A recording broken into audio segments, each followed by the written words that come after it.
দাদু দিদার কোলে খেলবে নাতি নাতনি, এটাই চিরাচরিত চেনা ছবি। কিন্তু কৈলাসহরে উঠে এলো এর ঠিক এক বিপরীত চিত্র। দাম্পত্য কলহের জেরে নিজের বাবা মায়ের কাছে আশ্রয় নিতে এসে যে কি করুণ পরিণতি হলো মেয়ের ও তার একরত্তি শিশু কন্যার, আর আদালতই বা তার কি বিচার দিল দেখাবো আপনাদের। মানবিকতার সমস্ত সীমা অতিক্রম করা এক নৃশংস অপরাধের ঘটনার 4 বছর পর বিচার পেল নবজাতক কন্যা সন্তান। নিজের সদ্যজাত নাতনিকে হত্যা করে মৃতদেহ গোপনে মাটিতে পুঁতে রাখার অভিযোগ কৈলাসহরের খাওড়াবিল এলাকার বাসিন্দা মহেন্দ্র নম ও তার স্ত্রী আরতি নমকে দোষী সাব্যস্ত করে 2 বছরের সশ্রম কারাদণ্ডের নির্দেশ দিয়েছে আদালত। একই সঙ্গে প্রত্যেকের 5,000 টাকা জরিমানা এবং অনাদায়ের আরও 2 মাসের কারাবাসেরও নির্দেশ দেওয়া হয়েছে। 2020 সালে 23 ফেব্রুয়ারির রাতে ঘটেছিল এই হৃদয় বিদারক ঘটনা।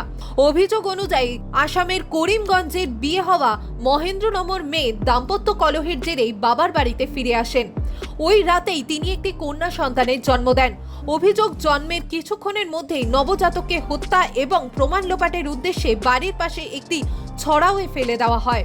পরের দিন সকালে স্থানীয় এক শিশু খেলতে গিয়ে নবজাতকের নিথর দেহ দেখে চিৎকার করলে এলাকা জুড়ে চাঞ্চল্যের সৃষ্টি হয়। অভিযোগ, বিষয়টি প্রকাশ্যে আসতেই মহেন্দ্র এবং আরতি নম মৃতদেহটিকে দ্রুত সরিয়ে বাড়ির পাশে জঙ্গলে গর্ত খুঁড়ে পুঁতে দেন। খবর পেয়ে ইরানি থানার পুলিশ ঘটনাস্থলে পৌঁছে মাটি খুঁড়ে শিশুটির দেহ উদ্ধার করে। স্থানীয় বাসিন্দা প্রদীপ নমর লিখিত অভিযোগের ভিত্তিতেই মামলা রুজু হয়। তদন্তের দায়িত্বে ছিলেন তৎকালীন তদন্তকারী অফিসার কমলাকান্ত জামাতিয়া। তদন্তের শেষে দ্রুত আদালতে চার্জশিট দাখিল করা হয়। মামলায় মোট 17 জন সাক্ষীর সাক্ষ্য গ্রহণ করা হয়। ওনাদের একটা মেয়ে বিয়ে হয়েছিল আসামের করিমগঞ্জ জেলাতে। তো কোনো একটা কারণে সেখানে 2 বছর সে সংসার করে, তারপর এখানে একটা ঝামেলা হয়ে সে তার বাবার বাড়িতে কাউরাবিলে চলে আসে। এখানে আসার পরে 23/2/2020 ইংরেজি তারিখে তার একটা সন্তান জন্ম হয়।